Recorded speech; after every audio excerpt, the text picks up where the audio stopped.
넥슨이 개발한 인디게임 데이브 더 다이버. 이 게임의 주인공 데이브는 실제 인물 바탕으로 만들어졌다는 사실 알고 계셨나요?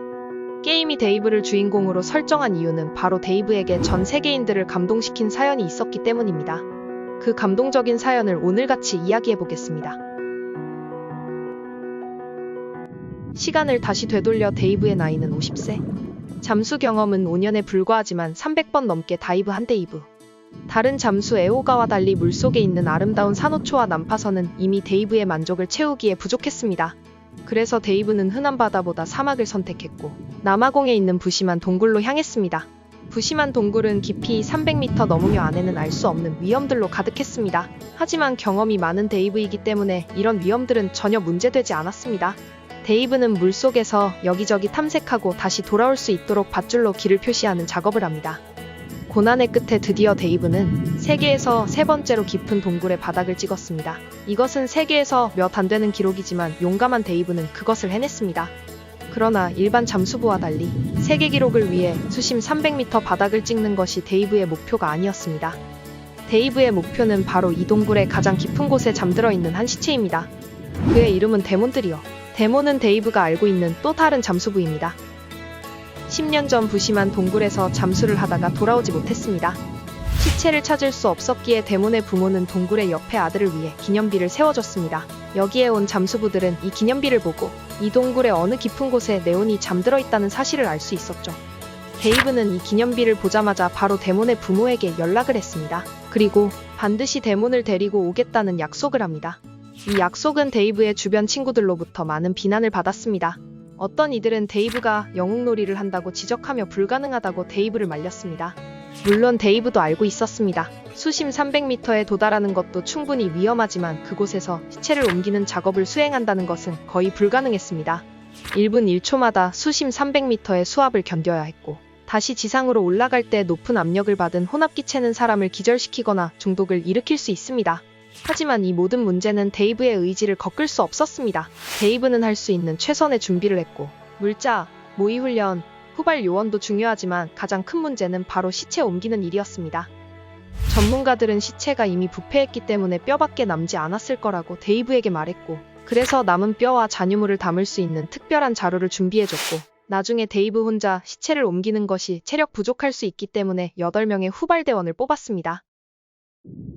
작업 당일, 데이브가 해야 할 일은 전에 그가 작업해뒀던 밧줄을 따라 수심 300m로 내려가서 시체를 자루에 담고 다시 올라가서 위에서 대기하고 있는 대원들에게 전달하는 것이었습니다. 만약에 계획대로 진행이 된다면 데몬의 시체는 80분 이내로 물에서 올라올 것이고 그리고 데이브는 세계 최초로 300m 잠수해서 시체 옮기는 기록을 달성하게 됩니다. 도대체 어떤 이유 때문에 데이브는 목숨을 걸고 이 일을 하는지에 대해 많은 사람들이 의문을 가집니다. 데이브는 데몬의 부모로부터 아들의 이야기를 전해 들었습니다. 네온이 죽을 때 나이는 고작 20살, 데이브의 아들과 비슷한 나이였습니다. 잠수, 등반, 사냥을 좋아하는 데몬은 전형적인 모험가였습니다.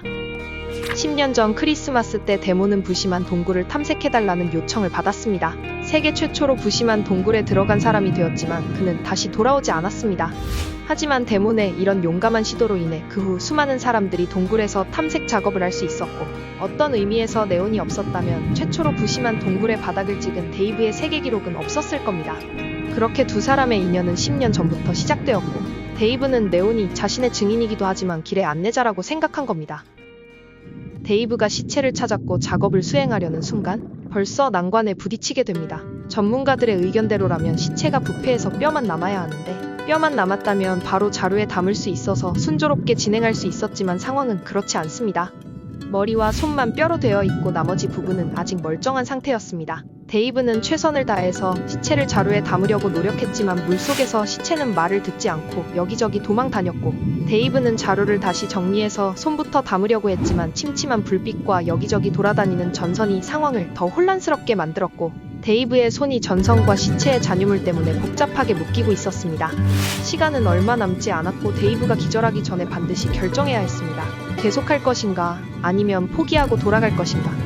당시에 수많은 생각이 데이브의 머릿속을 스쳤지만 반드시 데몬을 데려오겠다는 약속이 데이브의 의지를 더 굳건하게 만들었고 그렇게 데이브는 다시 시체를 잡고 데이브의 불빛은 점점 꺼져갔고 부심 안의 동굴은 다시 어두움을 덮였습니다.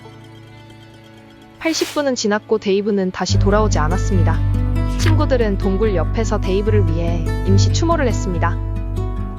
며칠 후 대원들은 현지 경찰의 도움을 받으면서 철수를 위해 데이브를 묶은 줄을 당기는데 물속에서 시체 2개를 발견하게 됩니다. 하나는 이미 부어서 알아볼 수 없을 정도였고 하나는 수년 동안 방치된 상태고, 하지만 2개의 시체는 단단하게 줄로 묶여 있었습니다. 데이브는 돌아왔습니다. 데이브는 반드시 데몬을 데리고 오겠다는 약속을 지켰습니다. 자신의 생명을 대가로 이 약속을 지킨 것이었습니다.